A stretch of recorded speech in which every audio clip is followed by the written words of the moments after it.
everyone, welcome back to my YouTube channel. My name's Meredith Phillips, and today I wanted to take a look back at 2021, the successes, the utter failures, the very good, and some of the very bad. I'd like to start with sort of a little recap of the year as a whole, and then I'm going to watch my 2020 goals video that I posted all the way back in January and, kind of see how I measured up to what I was hoping for. So we'll get to that in a minute, but first let's take a look back at 2021. This has been a wild ride of a year. I've had some of the worst days of my life this year, but I've also had some really life-changing moments as well. In January, I launched my newsletter and website, which was super exciting. I did a little office makeover, which I still love how it looks. And I also hosted my first ever live stream. It was a month of firsts. In February, I posted what might be my favorite video of the year, which is the Reason Why video. If you haven't watched it, I'll link it below, but it is a topic and an idea that I feel very strongly about. March was where everything started to go downhill. We unfortunately lost Tilly, our little lop-eared bunny, on March 8th, and it completely threw me off for weeks, maybe even months. Even though March held one of the worst days of my life, it also held a very special day that at the time I didn't know it was anything all that special, but it has been a life-changing sort of thing. So if you'll indulge me, I want to tell you a story. If you don't want to indulge me, you can skip to this timestamp. But this is something really important that happened, and I kind of just want to document it almost for myself, so I have it on tape recorded. I have mentioned a few times that I'm part of a community over on Twitch. If you're completely unfamiliar with Twitch, as I was back at the beginning of this year, Twitch is a platform for streamers. Most people tend to use it to stream themselves playing video games, but there's other people on there who do music, who do crafting. There's all kinds of people over there. There's writers over there too, but the primary audience, I would say, is gamers. And earlier this year, I had started watching a really popular Twitch streamer. He has tens of thousands of subscribers and followers, and he has lots and lots of people who watch his streams, and I was one of them. His stream always had hundreds, if not thousands, of people who would watch, and so there wasn't really a chance to interact very much while watching. I would just watch him playing whatever game he was playing. There is a chat box on the side, so if you want to say hello or chat about the game with the other viewers, you can, but the chat would move so quickly I never really said very much. Now, there is a very important feature on Twitch, and it is called raiding. And what will happen is if a streamer is ending their stream, instead of just like turning off the stream and being done, they can raid another channel who is currently streaming. And what that does is it brings all of the people who are viewing your stream and it sends them over to this other person's stream. So it can be a really great way to meet new streamers, to support friends, and a lot of times some of the really big streamers will raid really tiny channels.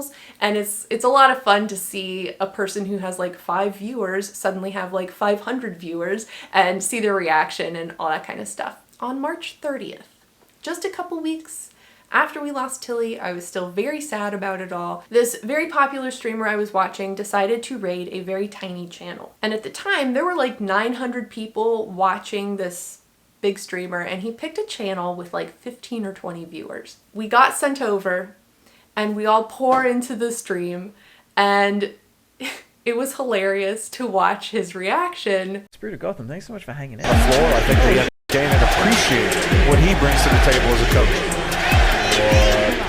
What he brings to the table as a coach. What? Raid. Excellent! Holy Woo-woo-woo. What's up, guys? WTF. And I don't know quite what it was. It might have been the fact that he had dogs, but there was something really genuinely sweet and wholesome about how he was reacting, not only to suddenly having like 1,000 people in his chat, but the fact that he was trying so hard to like say hello to everybody who was coming in, which was impossible because there were, tons of people chatting and saying stuff in the chat box, and like there's no way to greet everyone who's coming in when there's, 900 new people. But there was something about him that I really liked. And so I went ahead and followed him, which is like subscribing kind of here on YouTube. You click the little follow button. I thought, oh, this is a nice guy. And I watched him for a while. Then he ended the stream and the day was over. Another day or two went by and I was feeling really sad. I was feeling really lonely, and I noticed that he was live again. He was streaming again, and I thought, oh, that's the guy with the dogs. He was a lot of fun. I'll go and just like sit and watch him. Well, he was playing Breath of the Wild, which is, you know, I love that game. And my intention was just to watch. I wasn't gonna like say anything. But of course, this was a more regular stream for him. He didn't have 900 people in the chat. It was like 15 or 20 people. I was watching for a while and I eventually decided I was going to say something in the chat box, which I normally never did, but I forget what I even said. It was probably something about the game or I love Zelda or whatever. And I said something in the chat, not really expecting anyone to reply to me, but literally like everyone replied to me. As soon as he saw me say something, he was like, hey, how's it going? You're new here. How are you? Tell us about yourself. Tell us about do you like Zelda? He was like asking me all these questions and I was like, hi, I don't know what to do. I didn't think anyone was going to say anything to me. I just was watching you play Zelda because I like Zelda. And so like everyone in the chat was super nice and like really welcoming. And I was like, what is this place? This is weird. But it was really nice. And so I kept watching and then I kept coming back day after day. And soon the people in the chat became friends. It became the most encouraging group of people that I have ever had the privilege to know. If you've been around my channel for a while, you know that April and May were also really rough months for me. I just felt very stuck in life. I felt very unmotivated. I felt very uncreative. These people were so supportive. There were days in April and May where the only time I was smiling or laughing was while I was watching these streams. I was so sad still about Tilly and just like everything. They were not great months. May, we had Crispin get his leg amputated. The way they responded when I told them this was happening, they were all like super concerned and they wanted updates and they would ask me how he was doing and what the status was. Like they were genuinely concerned about him and about me and how I was handling everything. It was amazing. The other thing that they did, which I was just like, wait, what? I forget how this even happened, but they somehow found out that I had a YouTube channel, which of course is about writing, and they are playing games. Like most of them are not writers. They don't care about writing videos. But as soon as they found out I had a YouTube channel, they were like, wait, where is it? I want to go subscribe. Like they all came over. I gained like a crap ton of subscribers because they all were being so supportive. So to my beloved Beard Gang, I love you guys so much. I don't know where I would be mental health wise if I hadn't come across your streams. Jackson, you're amazing. I love you. Everybody else over there, you guys are the best. That group has made 2021, which overall has been a pretty crap year, into not so crappy. And I am forever grateful for everything that you've done for me and for all of the support and encouragement this year. Okay, that story's over. Let's go back to our monthly recap. April and May, like I said, were kind of a blur, honestly. I was feeling uncreative. I was feeling really down about just everything. I tried to do Camp Nano. I could not do it. I did have my 1-year AuthorTube anniversary on May 1st, which was nice, but then of course we found the lump on Crispin's leg, had to have the leg amputated. I also posted this video, which is now the #1 most viewed video on my channel. I don't understand why, but that happened. In June, I shared a piece of flash fiction, which was scary and exciting all at the same time. July, I finally finished re-outlining Project Model Rom-Com and started my draft 2 rewrite. By August, I was really feeling that creative rut again. And in September, I branched out into some different types of videos than I had been doing, some of which were successes and some of which did not get very many views, which was fine. By October, of course, we were in full Preptober mode and I hit 1,000 subscribers. November, you just saw how that went. And here we are now in December, at the very end of December 2021. So here's hoping for a slightly more sedate 2022. That would be great. So yeah, little January 2021 Meredith had no idea no idea what was coming. So I thought it'd be interesting to pull up my 2021 goals video that I posted way back in January, take a look at it and see how delusional I was in terms of what I thought I would be able to get done this year. So let's go take a look at the video. Okay, I'm cringing already, but let's go ahead and watch and see what I say. Hey everyone, welcome back to my YouTube channel. My name is Meredith Phillips. I'm a writer, reader, and bunny mama. But I had a great time on my days off. I think a lot of you know I took like a week and a half off of work, which is the most time I've had off work in a really long time. It was very overdue, and I enjoyed every single second of it. Listen, that break I took from work over Christmas last year, it was the best Christmas of my adult life. I'm not exaggerating. It was amazing. I will go ahead and start with my writing goals since that's the main focus of this channel. The big goal for this year is to get my project model rom-com, which was my NaNoWriMo novel that I completed in November 2020. I want to get a completed second draft of that finished with critique partner feedback and maybe beta reader feedback. Not sure on the beta reader. My guy.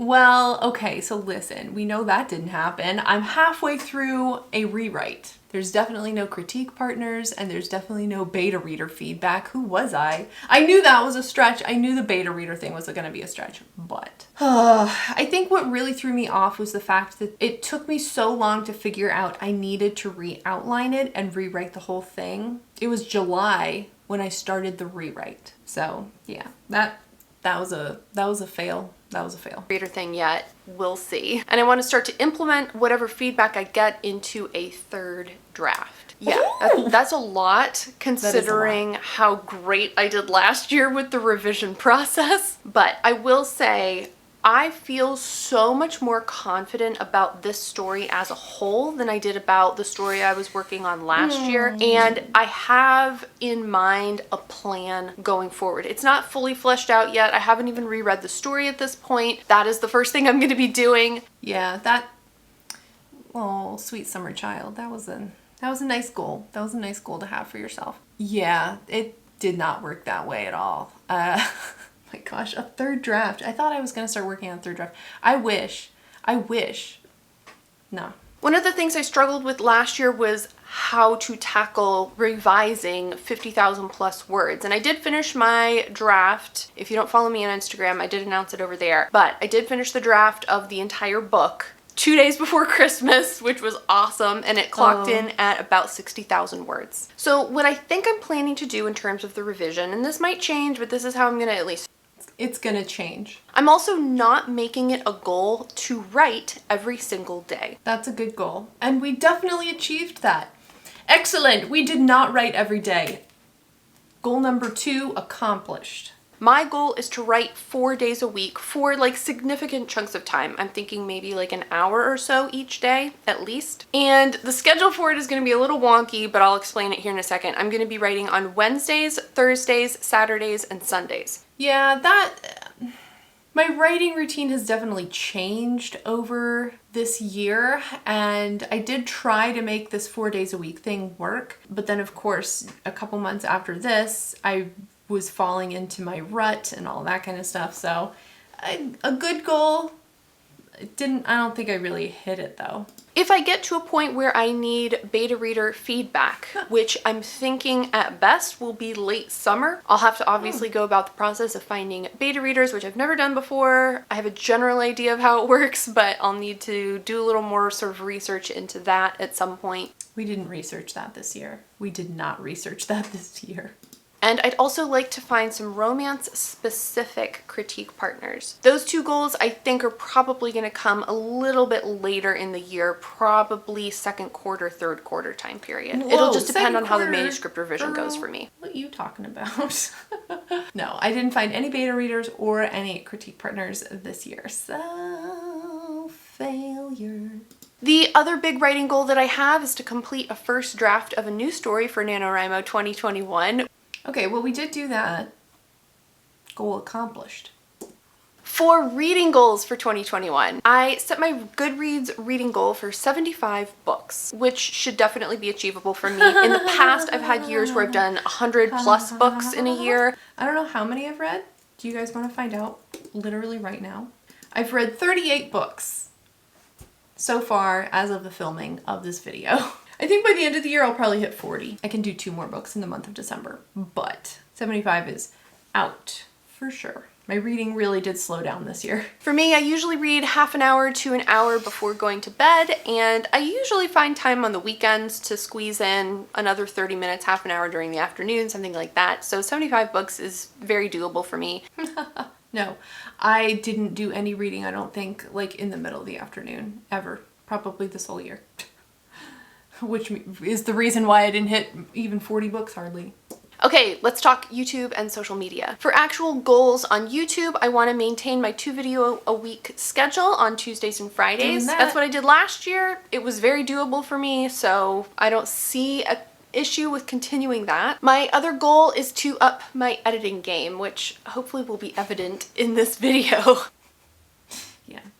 I know that's kind of vague, so I'm not sure if that's like a real goal or not. It's not exactly measurable, like when has my game been upped? I don't know. True. I do want to get better at editing, add in some different things to make the videos more engaging and more interesting for you to watch. Okay, so this one I did try. I actually signed up for a Skillshare class at the beginning of March, and I went through like 2 or 3 of the lessons and then Tilly died, so well, that threw that off. So, and then I just never got back to this. I think my editing has improved, but I still haven't really like taken a class or done anything in particular to improve the skills. So I would like to do that in the coming year. We'll see. I'd also like to incorporate more vlogs within my channel. What I'm thinking is that on Tuesdays, the video will be a little more like this, where it's a little chatty, kind of discussion related video. And then I will post vlogs on Fridays. Did it. Yeah, that's exactly what I do. I would also love to hit 1,000 subscribers by June. Which I know. Yeah, that's a lot. I'm at about 5. Where am I at? Oh my gosh. I'm at like 550-ish right now. So that might be a little bit of a stretch. So I wanted to double my subscribers in like 6 months, which at the time seemed reasonable, but yeah, we hit it in October. We're doing fine. I'd also like to hit 1,000 followers over on Instagram. I'm at about 630-ish. Yeah, I'm at like 870, I think, at the moment. So I've gained a little over 200 followers over on Instagram. I've been consistent over there, but it's hard. It's been really slow gaining followers over there, and I honestly don't put a whole lot of effort into my Instagram. So that's probably why. But again, kind of same thing as here. I can try to produce good content over there, which is another goal. I want to up my Instagram game, post more consistently. I don't really have a schedule at this point over there. I did do that. I post 3 times a week over on Instagram, so goal achieved. I do have several other social media, author, platform type of goals that I have for 2021, but I'm not going to share them quite yet. I have a big announcement happening this Friday and another big announcement happening later this month. I think one of those was the website, which I did get a website up and running, so that was great. And the other one was definitely the newsletter, which I also got up and running. However, I only sent 1 newsletter this year. So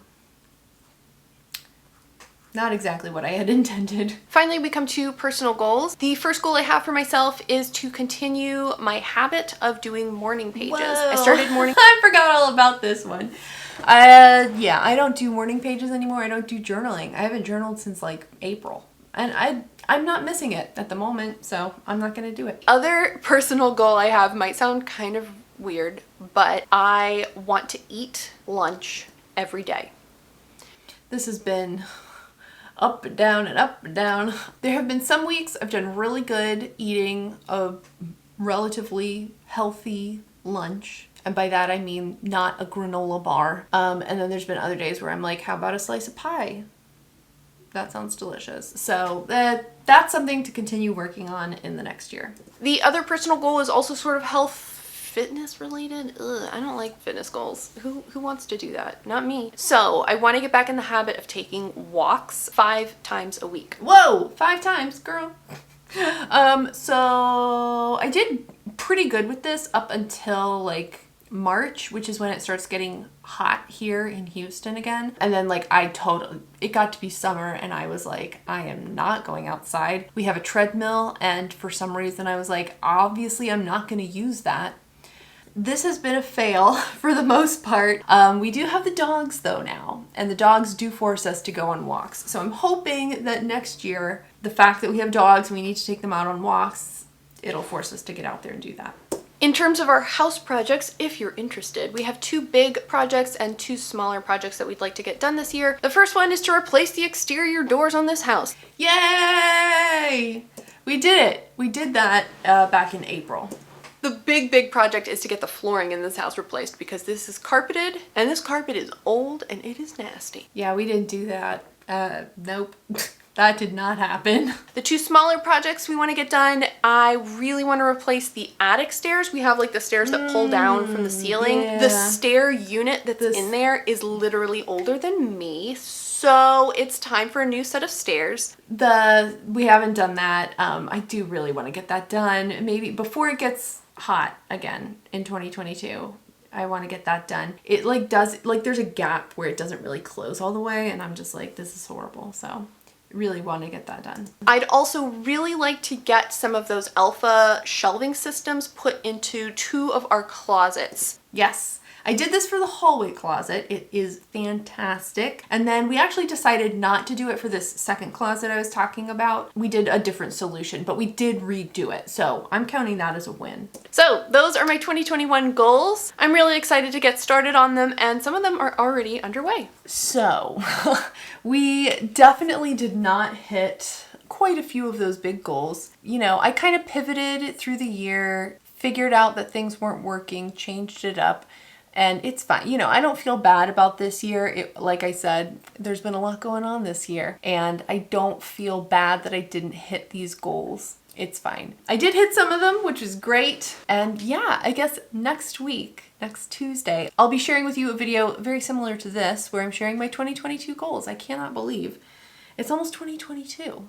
It's been a wild ride. For now though, I'd love to know how your 2021 goals wrapped up. If you had some really big successes, some really big wins, or if you had other stuff that was like a complete failure and you're gonna bump that to a 2022 goal, definitely let me know those in the comments. So end of one year, almost the beginning of another. I hope your 2021 was good. I hope your 2022 is also positive and successful. I hope you feel motivated. I know there's that big surge of motivation right at the beginning of the year for a lot of people, and I hope that that motivation holds for you for a long time. I've so appreciated having you all here, watching my videos, sending your support and encouragement. It's meant so much to me over the last 12 months. So for the final time in 2021, if you liked this video, give it a thumbs up. And if you haven't already, make sure you click the subscribe button. I post videos on Tuesdays and Fridays. You can find me over on Instagram at Meredith Phillips Writes, and you can sign up for my infrequent newsletter at meredithphillips.com. I hope you have a great rest of your day, a happy new year, and I will see you in 2022. Bye. So I thought it would be interesting to pull up my when did this turn off? Dang it. Sorry.